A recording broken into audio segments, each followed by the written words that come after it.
Why does no one bring up Owen Hart's death that much, or the fact that performers got drunk and did all sorts of dumb crap on a chartered plane? That's because WWE actively controls what it wants its fans to know and not know. WWE has delivered memorable moments throughout the years, but there are certain events the company doesn't want anyone to look back on, mainly because they were either controversial or simply horrific. WWE finds itself in deep waters every now and then, but these 10 moments are ones they couldn't just get rid of. Without wasting any more time, let's take a look at the moments WWE has tried to keep away from the fans, right here on JRSlobberKnocker. Let's get right into it.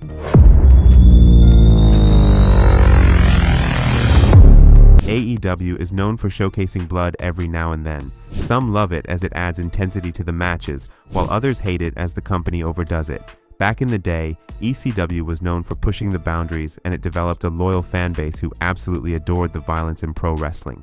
However, there were times when the company pushed the envelope to the point where it blurred the lines between reality and the scripted nature of the sport. One of those instances was when a 17-year-old Eric Kulas, who went by the name of Mass Transit, lied about his age to Paul Heyman and was allowed to team up with Devon Dudley to take on the team of New Jack and Mustafa Syed, who were known as the Gangstas. Eric was bladed deeply by New Jack, which led to him bleeding badly. This happened at a house show, and fans in attendance recorded the incident on camcorders, which is why you might not have heard about it. While that may sound disturbing, Owen Hart's death brings tears to the eyes of fans who have been watching pro wrestling for so long. At the 1999 Over the Edge pay-per-view, Owen was scheduled to face The Godfather for the Intercontinental Championship. As part of his blue blazer gimmick, Owen was making his entrance by descending from the rafters of the arena via a harness. Little did Owen know that the harness malfunction was going to lead to his untimely death. Owen fell 78 feet and landed chest first on the top rope. A vignette was being shown during Owen's entrance, so no one saw the accident live. The camera focused on the audience when the medical team was helping Owen. He was taken to the Truman Medical Center, but it was too late, as he died from internal bleeding from blunt force trauma to the chest. Vince caught a lot of criticism for carrying on the show, and to this day, WWE has kept the tragic event away from the fans. It doesn't always take something severe like that to cause a tragic event. Even a simple move can lead to an injury that can take years off a performer. That was the case several months after Owen's death, when Darren Drozdov, who was known to the wrestling world as Droz, wrestled D'Lo Brown during an episode of SmackDown. Droz suffered a severe neck injury during the match, and what was the cause? A simple power bomb. As a result, Droz fractured 2 discs in his neck and was left quadriplegic with no movement below the neck. Luckily for Droz, he regained movement in his upper body and arms. As the show was being taped, WWE didn't air the match at all. Droz passed away in 2023, and only God knows what his career would have looked like if it wasn't for that frightening injury. A couple of years after Droz's injury, Sid Vicious found himself in a predicament at the 2001 WCW Sin pay-per-view. Sid battled Scott Steiner, Jeff Jarrett, and Road Warrior Animal for the WCW World title in the main event. During the match, Sid performed a jumping big boot from the second turnbuckle, and the results were disastrous. Sid broke his leg on impact, and it was as gruesome as it could be. Sid wasn't necessarily the best in-ring performer, and a man his size should not have been performing moves off the top rope. We have seen arm and leg injuries throughout the years, with performers going on to make miraculous recoveries, but what Sid went through that night took a massive toll on his career.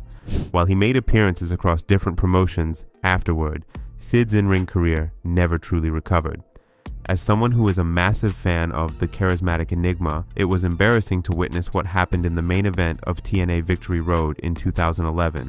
Jeff had all the potential to be the face of WWE, but his demons always got the best of him. Things didn't always work out for Jeff when he was in TNA during the 2010s either, and that was on display when Jeff arrived intoxicated for his match against Sting at Victory Road.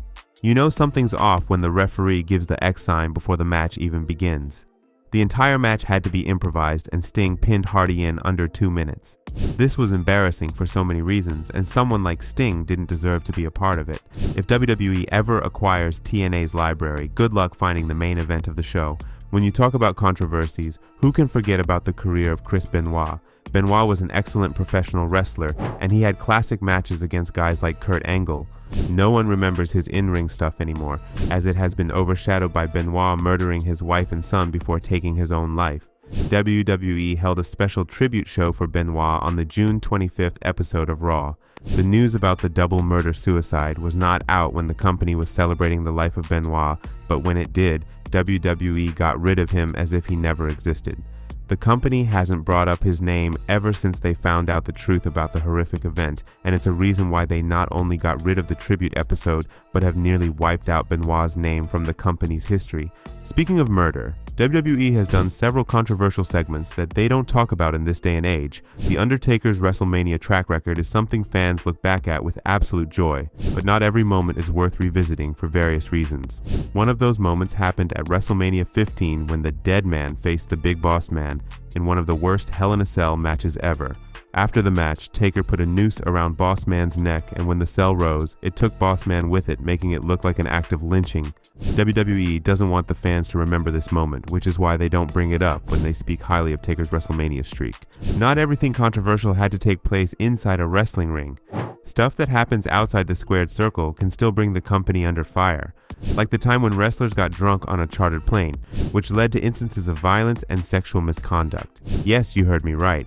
After wrapping up a European tour in 2002, which concluded with the Insurrection pay-per-view, things got out of control on the flight back to the US when several performers indulged in alcohol. Kurt Hennig pranked others with shaving cream and got into a fight with Brock Lesnar. Dustin Rhodes took over the plane's PA system and began singing for his ex-wife.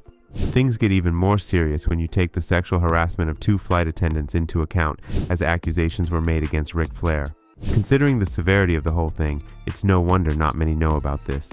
WWE has always protected its major stars from most of the controversies they were part of. They went above and beyond for the guys that made them serious money, especially the faces. Randy Savage is one of the most beloved performers to ever grace the TV screen, and he is still remembered to this very day.